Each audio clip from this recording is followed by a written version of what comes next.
Good morning, everyone. May we please have your attention. We are honored to have you with us this morning, and we do understand that we are going to have a special opportunity today to do something that will be televised. Televised in the sense that we have a pool camera here, and as a result, the pool camera will broadcast to other stations in the area who may pick up on these messages, which is exceedingly important.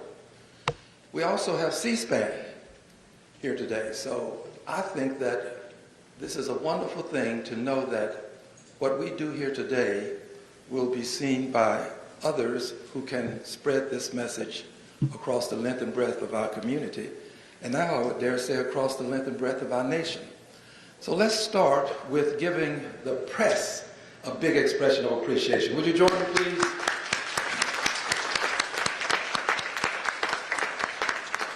Thank you, thank you, thank you. We have many persons who will be sharing information. We have time limits that we have imposed upon people because we have many persons who will be speaking. So we're going to ask that you kindly adhere to the time limits that we've given to you so that we may have time for everyone to give a message. We will start, as I customarily start programs in the 9th Congressional District, with a Pledge of Allegiance. Our friends do not require that you say the Pledge of Allegiance. In fact, this is about knowing your rights. One of the rights that you have in this country is to say or not say the Pledge of Allegiance. You have every right to stand if you choose to. You have every right to remain seated. Or there are some people who would like to take a knee when the pledge is being recited. You have every right in this country, the United States of America, to participate or not participate in the Pledge of Allegiance. In fact, the greatness of America will not be measured by whether you stand and salute the flag, say the Pledge of Allegiance. The greatness of America will be measured by whether the Al Greens and the Sylvia Garcias, both of whom are members of Congress, whether they will defend your right not to say the Pledge of Allegiance, not to sing the national anthem. These are some of the very basic rights that you have in this country. So let's start now by allowing you to exercise your right to say or not say the Pledge of Allegiance. I will not look to see who's saying the Pledge of Allegiance. You have a right not to be seen by me, okay? All right, let's, those who would like to participate, I pledge allegiance to the flag of the United States of America and to the republic for which it stands, one nation, under God, indivisible, with liberty and justice for all. Thank you. You may claim your seats.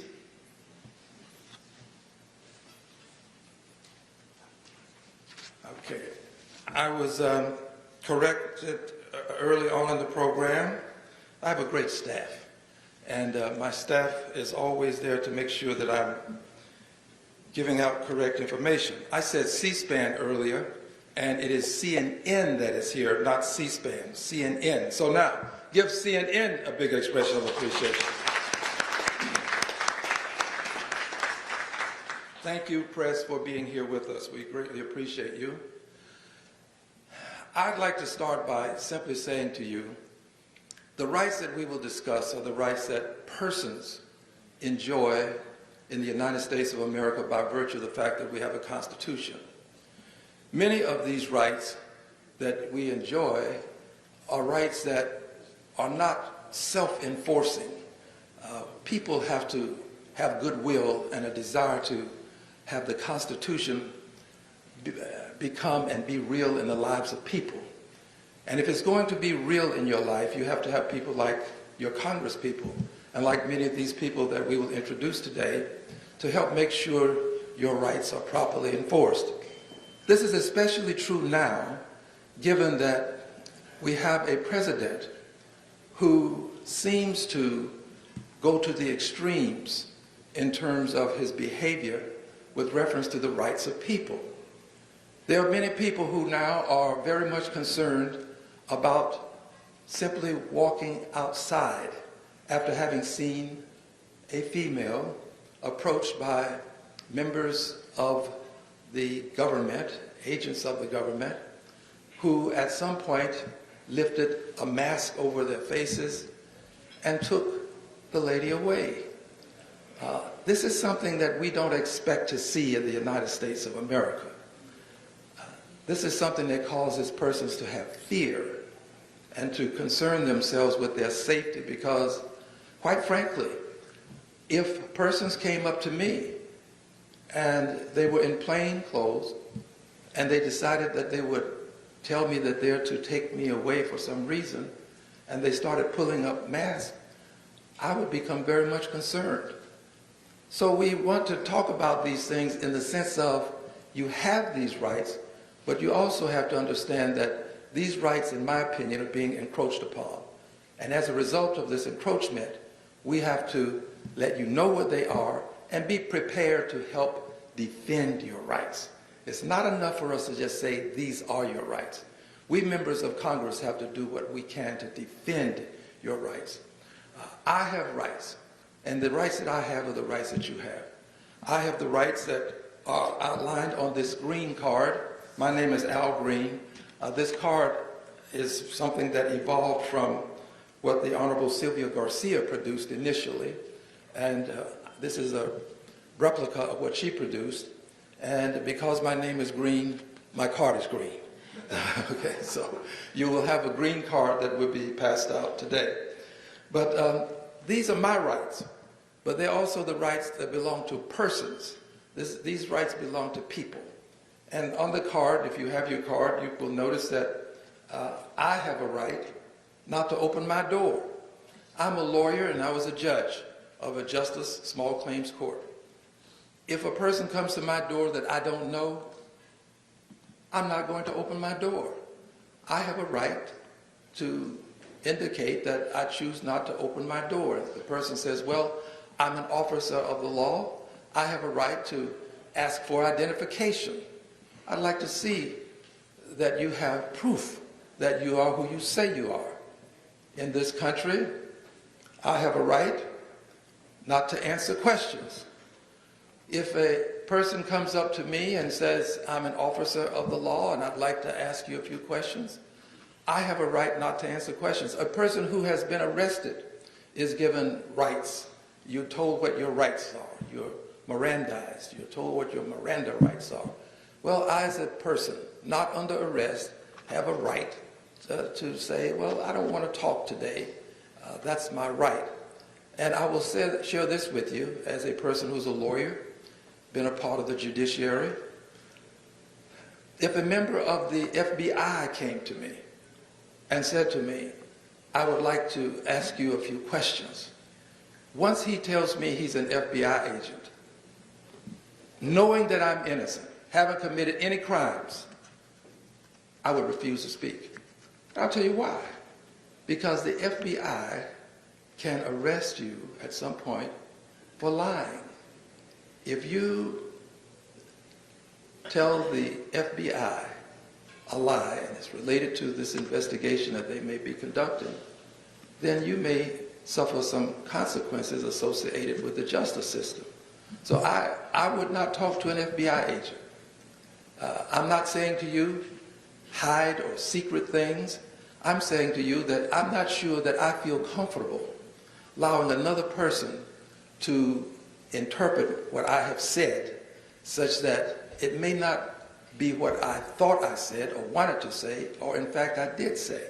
So I just wouldn't do it. Now, every person has a right to differ with me on what you say to people who are with law enforcement. But I'm very much concerned about the FBI asking me questions.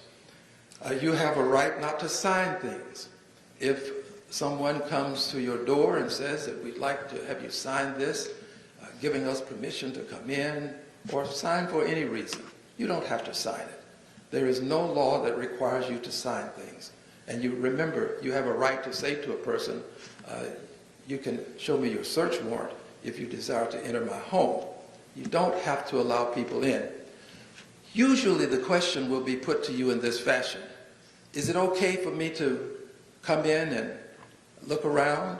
Or Is it all right for me to just step inside and go into the kitchen and look around in your kitchen?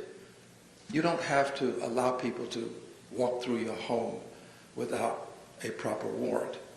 You have every right to say no. And this applies to your automobile. It's not unusual for someone who stops you to say, is it okay for me to look in your trunk?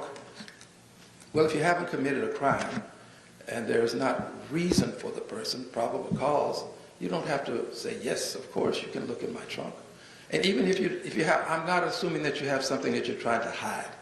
I just protect my rights.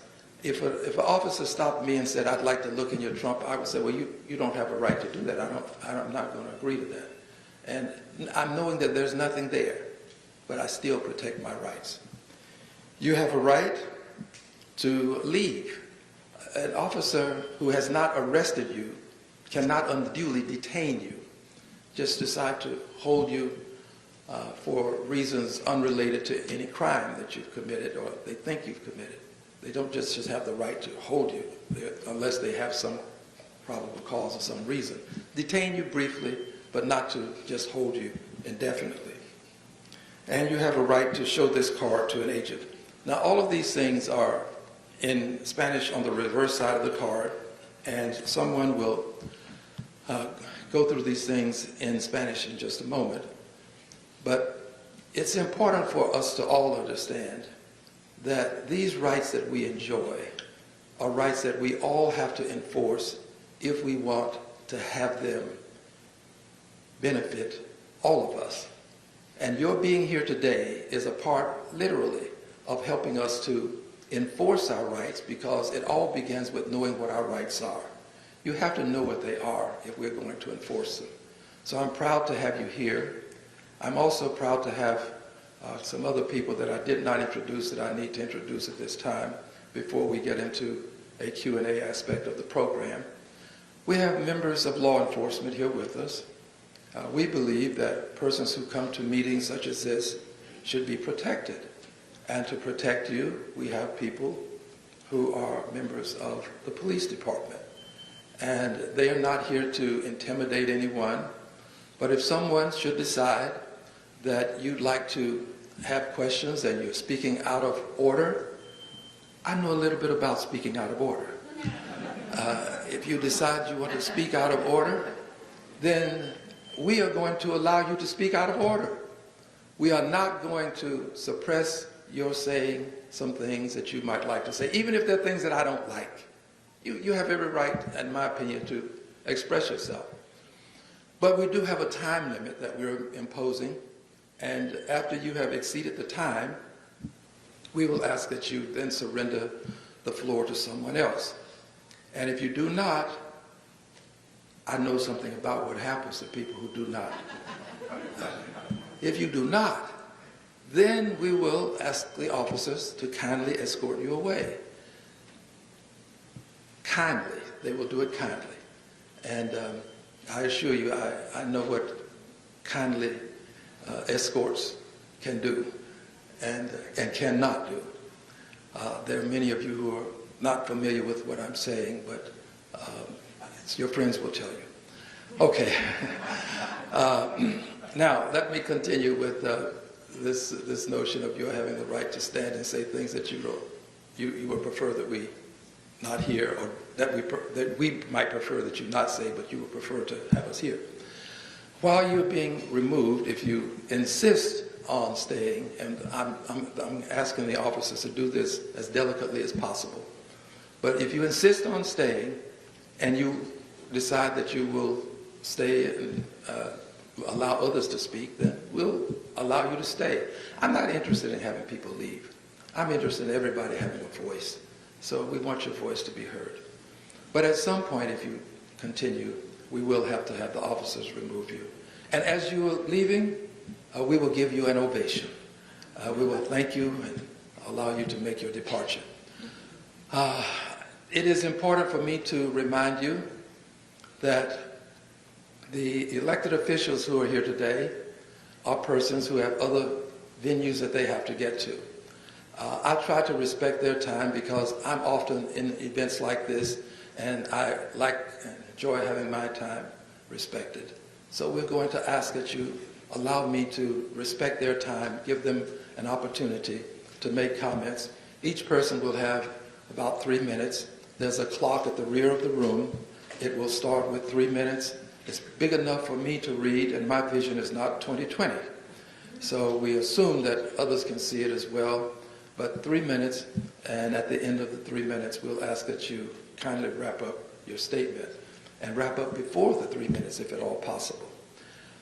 The person that will speak next will have but 1 minute to speak. This is Congresswoman Garcia.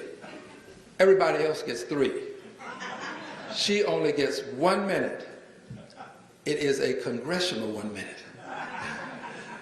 And we in Congress enjoy the congressional 1 minute. I have been with her at events where she was hosting, and she has accorded me the congressional 1 minute. I think I probably spoke for about 20 or 30. Just kidding. But she won't be speaking 20 or 30 minutes, but she will have the courtesy of the congressional 1 minute. And I'm honored to ask her to come over, and I'm going to be honored to ask you to give her an expression of appreciation for what she does to help people who are not in a position to help themselves. The Honorable Sylvia Garcia, please give her a big hand.